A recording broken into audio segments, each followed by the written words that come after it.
সময় বিভিন্ন দাবিতে আরজিকর মেডিকেল কলেজ হাসপাতালের ঘটনায় মঙ্গলবার কাঁকসার 11 মাইলে সিপিএমের পক্ষ থেকে গণসমাবেশের আয়োজন করা হলো। প্রধান বক্তা হিসেবে উপস্থিত ছিলেন দলীয় নেত্রী মীনাক্ষী মুখোপাধ্যায়। সাংবাদিকদের মুখোমুখি হয়ে সুপ্রিম কোর্টের বিচার প্রসঙ্গে তিনি বলেন, রাজ্যের মানুষের ক্ষোভ যন্ত্রণার সঙ্গে সুপ্রিম কোর্ট সঠিক বিচার করলেন না।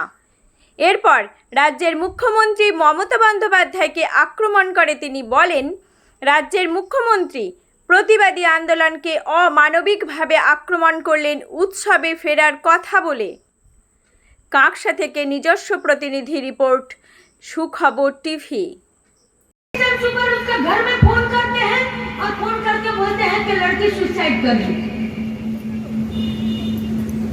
আরে একটা সাধারণ মানুষ দেখে বলে দেয় কোনটা সুইসাইড কোনটা মার্ডার।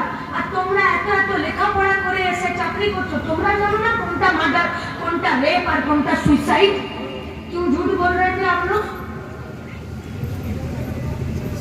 আপনারা কেন মা বাবাকে তার মেয়ের ডেড বডিটা দেখতে দিলেন না যখন ভেতরে আপনারা এত লোক গিজগিজ করছিলেন? আপনাদের কি প্রয়োজন পড়েছিল মেয়েটার বাড়িতে টাকা দিয়ে আর পুলিশ পাঠিয়ে দিতে? আজকে আপনি কি বলছেন যে না মিথ্যা কথা বলছে মেয়েটার মা বাবা? মিথ্যা কথা বলছে? মিথ্যা তো আপনি বলছেন, মিথ্যা তো আপনাদের পুলিশ বলছে, মিথ্যা তো আপনার স্বাস্থ্য দপ্তরের বড় বড় মাফিয়া রাজার মাথারা বলছে। শাস্তি চায় না? কেন ভয় পাচ্ছে রাজ্যের সরকার? মানুষ যখন এই দাবি তুলছে যে আসল দোষীদেরকে ধরে শাস্তি দাও, বিচার করো, तब क्यों डर रहा है इस राज्य का सरकार? क्यों डरने का तो कोई वजह नहीं है। एक सिविक को पकड़ लिया और बोला कि यही रेप किया। तो हम लोग पूछना चाहते हैं जिस डिपार्टमेंट में बाहर का लोगों का एडमिट अलाउ नहीं है, उस डिपार्टमेंट में सिविक वॉलंटियर देर रात के 3 बजे वहां पर क्या कर रहा था? কি করছিল? তাহলে আরজিকর হসপিটালটা ওই সিভিক ভলান্টিয়ার তার বাবার জমিদারিতে কে পরিণত করেছিল? যদি সেই মেডিকেল হসপিটালের প্রিন্সিপাল যদি এটাতে অ্যালাউ করা না ছিল, তো এই যে প্রিন্সিপাল যাকে ধরেছে সিবিআই রেপ আর খুনের জন্য নয়, দুর্নীতির জন্য। कैसा दुर्नीति? हॉस्पिटल में रोज बहुत सारा गड़बड़ होता है, জঞ্জাল হয়। একটা ইনজেকশন দিল, পট করে ইনজেকশনটা ফেলে দিল। একটা তুলোতে ইনজেকশন দেবার আগে হাতটা একবার মুছে নিল, সেই তুলোটা ফেলে দিল। কারো একটু রক্ত বেরিয়েছে, সেটাকে মুছে দিল, ব্যান্ডেজ বেঁধে দিল, সেইটা খুলে দিল, ফেলে দিল। দেখুন সিধুদা এখানে তো বসে আছে, ওর হাত ভেঙেছে, ওর এই প্লাস্টারটা কেটে দিল, ফেলে দিল। এইগুলো গার্বেজ। একটা স্যালাইন চাপালো, সেই স্যালাইনের বোতলটা শেষ হয়ে গেল, বোতলটা ফেলে দিল। এইগুলো হলো হসপিটালের গার্বেজ। इस मेडिकल कॉलेज का, आरजीकर मेडिकल कॉलेज का यहाँ का जो प्रिंसिपल है, वो जंजाल को भी बेचकर पैसा खाने वाला मेडिकल कॉलेज का प्रिंसिपल है। नहीं होगा इनके खिलाफ कार्रवाई? नहीं होगा? प्रत्येक दिन जंजाल बिक्री করার জন্য জঞ্জাল নিতে আসবে সরকারি লোক, মিউনিসিপ্যালিটির লোক, কর্পোরেশনের লোক, পঞ্চায়েতের লোক। সেই জঞ্জাল নিয়ে গিয়ে কোথাও একটা দাম করে দেবে। সেই জঞ্জাল পর্যন্ত এই প্রাচীনগর হসপিটালে মেডিকেল কলেজের প্রিন্সিপাল এগুলো বেচে পয়সা খেয়েছে। তার মানে জঞ্জালে শুধুমাত্র রক্ত মোছা তুলো ছিল না, শুধুমাত্র সিধুদার হাতের প্লাস্টারটা কেটে ফেলে দেওয়ার প্লাস্টার ছিল না। তার মানে ওই জঞ্জালের সাথে হসপিটালের ওষুধ, স্যালাইন, ইনজেকশন, তুলো, ব্যান্ডেজও ওই জঞ্জালের ভেতরে এরা পাচার করে যার পয়সা খেয়েছে। তার বিরুদ্ধে ছিল 100 পাতা, 1000 পাতা দুর্নীতির অভিযোগ, जिसको विजिलेंस बोला जाता है। और विजिलेंस का टेबल में इस हॉस्पिटल का प्रिंसिपल का खिलाफ 1000 पन्नों का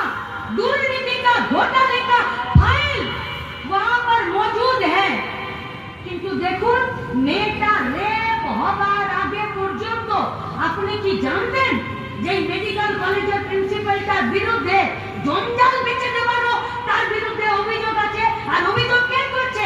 পথচলতি মানুষ, আমি, আপনি, কোন রাজনৈতিক দল না। কারা করেছে? হসপিটালের ভেতরে যারা আরো মেডিকেল স্টাফ তারা করেছে। তাহলে ভেতরের লোকই চেয়েছিল দুর্নীতি বন্ধ হোক, আর সেটা ভিজিলেন্সে পড়ে আছে। তাহলে এই রাজ্যের স্বাস্থ্যমন্ত্রীর নাম মমতা ব্যানার্জি। তিনি কেন কানে তেল নিয়ে ঘুমাচ্ছিলেন আর এই প্রিন্সিপালকে আর্চিকর হসপিটালে রেখে দিয়েছিলেন, যাতে যতদিন না পর্যন্ত আমাদের মেয়েটাকে রেপ করে মার্ডার করে দেবে ততদিন দায় নিতে হবে না? রাজ্যের স্বাস্থ্যমন্ত্রী মমতা ব্যানার্জিকে दाई निते होबे ना? इसी प्रिंसिपल को दो बार ट्रांसफर कर दिया था, यही कॉलेज में रखा जाবে না।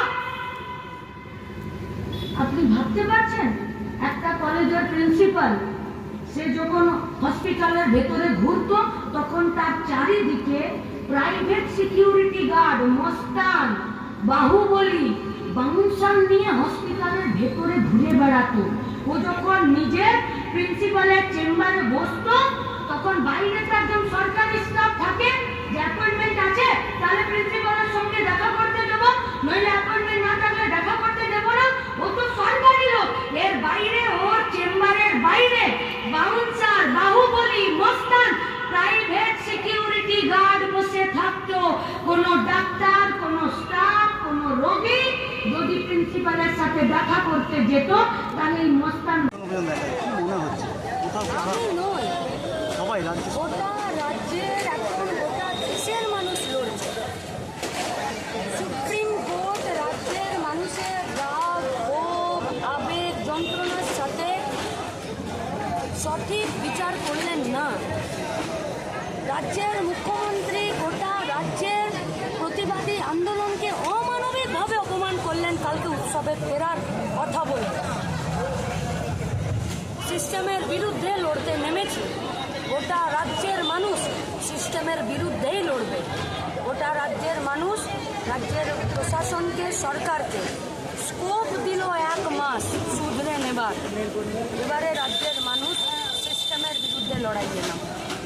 সিবিআই ধরুন 1 মাস হয়ে গেল নিয়েছে, এত হতাশ ম্লান হয়ে কেন বলছেন 1 মাস হয়ে গেল? বলুন সবে 1 মাস হলো। দরকার হলে 1 যুগ পরেও আর্জি করে নির্যাতিতা দোষীদের শাস্তি দিতে হবে। আর যারা যারা যুক্ত তাদেরকে রাস্তায় টেনে ধরে রাজ্যের মানুষ নামান। শুধু জেদটা রাখুন। তার মা বাবা হতাশ হচ্ছেন, আপনি কেন হতাশ হচ্ছেন? যেভাবে আন্দোলনকারীদের রাজ্য সরকার একবার দমিয়ে দেওয়ার চেষ্টা। আচ্ছা, রাজ্যের সরকার দমিয়ে দেওয়ার চেষ্টা করেছে, দমেছে কেউ? তাহলে বৃথা চেষ্টা ওদেরকে করতে মানা করুন। আজকে তো জুনিয়র ডাক্তারদেরকে তো কাজে ফিরতে বলা হয়েছিল, জুনিয়র ডাক্তাররা কি বলেছেন? তারা কাজে ফিরবে না বলে। বাস মিটে গেছে, আন্দোলন চলছে। মিটে গেছে। তাদের কি সিদ্ধান্তকে আপনারা স্বাগত জানাচ্ছেন? হ্যাঁ, প্রেস বিবৃতি আমরা দিয়ে দিয়েছি।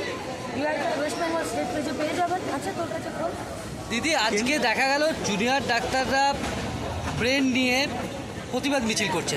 আগের দিন দেখা গিয়েছিল যে সিটদারা, পুলিশের লালবাজারে সিটদারা, সেটাকে কিভাবে দেখছেন? নির্যাতিতার দোষীদের শাস্তি চাইছে জুনিয়র ডাক্তার। জুনিয়র ডাক্তাররা নো সেফটি নো ডিউটির আওয়াজ তুলেছে। ভুল করেছে কি? তাহলে ভুল যদি করেনি তাহলে আপনার, আমাদের সবার উচিত জুনিয়র ডাক্তারদের পাশে থাকা। সিনিয়র ডাক্তারবাবুরা তো লোড নিয়ে পেশেন্ট দেখছেন। কাল সুপ্রিম যান কোর্টে আজকে যে কোনো হসপিটালে সিনিয়র ডাক্তারবাবুদের লড়াই দেখুন। জুনিয়র ডাক্তারদের পাশে থেকে নার্সদের, সিস্টারদের, তাদের হসপিটালের ভেতরে তাদের পরিশ্রম গিয়ে দেখুন। আজকে চলে যান, যে কোনো হসপিটালে চলে যান, আর একটা কোনো রোগী হসপিটালের বাইরে দাঁড়িয়ে বলে দিক যে আমি এই সমস্যাটাকে আর নিতে পারছি না। রাজ্যের মানুষ আন্দোলনে নেমেছে। আন্দোলনে ওরাও জানে আন্দোলন করলে কষ্ট করতে হয়। রাজ্যের মানুষও কষ্ট করছে। জুনিয়র ডাক্তাররা লড়াই করছে, সিনিয়র ডাক্তাররা জুনিয়র ডাক্তারদের পাশে থেকে জান কবুল লড়াই করছে। কার গায়ে চুলকানি হচ্ছে? কার? অভিষেক ব্যানার্জি। কার গায়ে চুলকানি হচ্ছে? রাজ্যের স্বাস্থ্যমন্ত্রী। রাজ্যের মানুষের সমস্যা নেই, ডাক্তারবাবুদের সমস্যা নেই, আপনাদের কিসের সমস্যা? প্রি প্ল্যান, সব জায়গায় নাটক করবেন, সব জায়গায় স্ক্রিপ্ট লিখবেন, আর কিছু